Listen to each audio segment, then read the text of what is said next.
3 желтоқсан Орал қаласының Деркөл кенттік округінде дүниежүзілік мүгедектер күні аясында қаламыздың барлық санаттағы мүмкіндіктері шектеулі тұлғалар арасында отырып ойнайтын волейбол, шахмат, дойбы, пауэрлифтинг және үстел теннисінен қалалық ашық турнир өтті. Елбасымыздың айтқанындай дені саулық қалыптастыру, салауатты қоғам құру, мәңгілік ел тұғырнамасын бекіту мақсаттарын көздеген қазақ елі бүгін бәсекеге қабілетті спорттық державалар қатарына кіруге белін бекем буу, қазақстандықтардың 30% спортқа тарту, халықтың өмір жасын 80 жасқа дейін жеткізу, адам саулығын басты құндылық ретінде насихаттау, әр адамның өз денсаулығы үшін жауапкершілігін арттыру міндеттерін жүзеге асыру мақсатында Орал қаласында ауқымды жұмыстар атқарылып келеді. Турнирге қатысушылар тағдыр тауқыметіне төзе білген, нағыз рухы мықты адамдар екені көрініп ақ тұр. Жаратқанның жанына берген кеселі мен сынығына сынбай, денесін шынықтырып, спорттың түр-түрімен айналысып жүрген ардагер спорт шеберін сұхбатқа тартқан болатынбыз. Мүгедектерге жарыс болып жатыр ғой. Соны 3-4 видтан. Қазір мына шахмат, отырып ойнайтын волейболдан, сонан пауэрлифтингтен не болып жатыр жарыс. Енді өзім деген қазір пауэрлифтингтен жарысқа шығып жатырмын. 107 килограммнан выше дейтін категориядан. Енді мен қазір бүгін өзім результатым 100 килограмм. Енді былай енді кішкене городской жарыс болғасын біздер қазір үлкен жарыстан кеше келдік қой, Павлодардан келдік, 4-ші паралимпиададан. Сондан бірінші орын алып келдім. Сон бүгін енді бұлай восстановительный процесс қой, сон бака демалып жатыр, сосын бүгін кішкентай есімді көтеріп жатырмын. Сон қазір енді мына қала спорттың несі өткізіп жатыр ғой. Соны өткізіп жатырған. Сондықтан айтқым келеді, рахмет деп. Осы біздің мына паралимпийский вид спортта сол мына біздің көрсетіп, мына біздің қалада Оралда көрсін деп адамдар, сосын мына жас балдарды тартып, потому что жас балдар көбі ұялады ғой қазір спортзалға кіруге. Соны телевизордан көріп, сіздердің арқасынан көріп, біздерді көріп келсін. Біздерде енді мына паралимпийский, не паралимпийский видтің спорты көп қой бізде. Соны бізге соны көтеру керекпіз да, батыс Қазақстандан. Соны айтқым келеді, сол мына жас балдар, бізді қазір көрген балдар, көріп жатқан қыздар ұялмасын келсін деп. 12 мүшесі сау болса да, еңбек етпейтін кейбір жандармен салыстырғанда өмірге деген құлшынысы керемет адамдарды мүмкіндігі шектеулі деп атаған да ыңғайсыз екен. Ендігі ретте осындай шараны ұйымдастыруға ұйытқы болған азаматтардан турнир жайында ақпарат беріп кетуін сұраған едік. Орал қаласының әкімдігі және Орал қаласының дене шынықтыру спорт бөлімі ұйымдастыруымен Қазақстан Республикасының мемлекеттік сыбайлас жемқорлық ішкі істер департаментінің қолдауымен бүгін осы Орал қаламызда Орал спорт кешенінде дүниежүзілік мүгедектер спорт күніне орайластырған қалалық ашық турнир өтіп жатыр.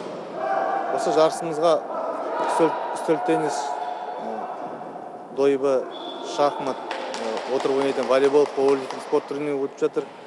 100-ден астам спортшы қатысып жатыр. Соның ішінде арба қоғамы, мүгедектер қоғамы, вариант мүгедектер қоғамы, Санаролар қоғамы және Сырым ауданынан келіп жатыр команда қатысып, Теректі ауданы бар. Соның ішінде 100-ден астам спортшылар.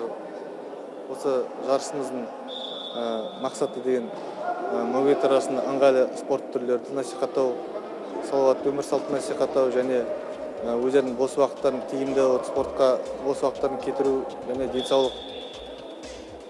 денсаулықтарын нығайту. Мүгедектер ерікті қоғамының төрағасы Қожанов Жұмажан Қожанұлы осындай жарыстардың ұйымдастырылуы мүмкіндігі шектеулі жандарға біздің қоғамымызда оларға жағдай жасалып жатқандығының және мүгедек жандарды толыққанды өмірге араласуына себепкер болады деп ойлаймын деді. Желтоқсан күні бүкіл әлемдік мүгедектер күніне арналған спорттық шараға 70-ке жуық спортқа қатысып жүрген мүмкіндіктері шектеулі адаматтар шақырылған болатын. Енді 50-ге шақты спортшы қатысып отыр.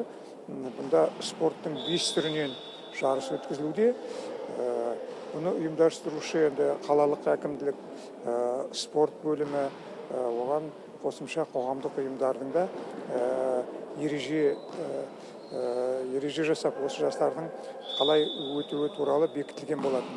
Енді осы бекітілген ереже бойынша спорттың 5 түрінен жаңағы айтылған шахмат, дойбы, пауэрлифтинг, волейбол, үстел теннисінен жарыстар өтуде.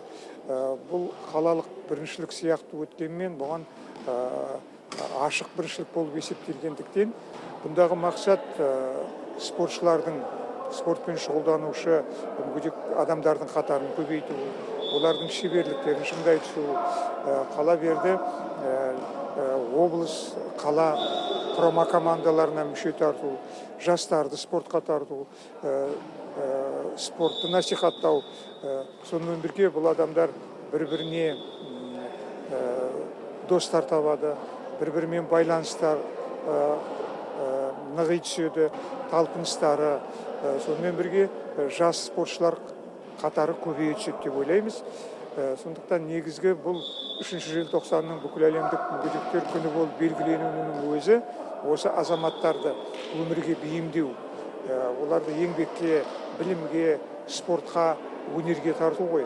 Сондықтан осындай бір шараның өткізілуі бұл адамдардың өмірге деген көзқарастарын, сенімділіктерін нығайта түседі деп ойлаймыз.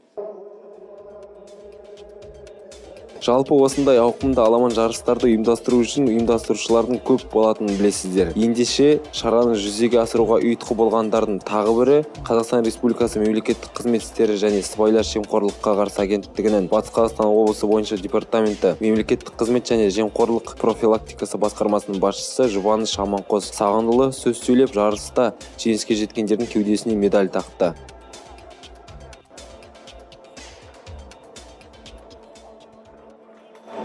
Бүгін, яғни 3-ші желтоқсан халықаралық мүгедектерді қолдау күні. Елбасымыз Нұрсұлтан Әбішұлы Назарбаевтың айтқанындай салауатты өмір салтын қолдау және де тағдырдың тауқыметін көрген осында жандарды қаржыландыру демеу. Соған байланысты өткен Орал қаласындағы Деркөл ауылдық мекеніндегі Орал спорт клубында өткен жарыс өз мәресіне жетті. Арнайы жас арна үшін Анасыл Құрманәлі, Мирас Тыналиев.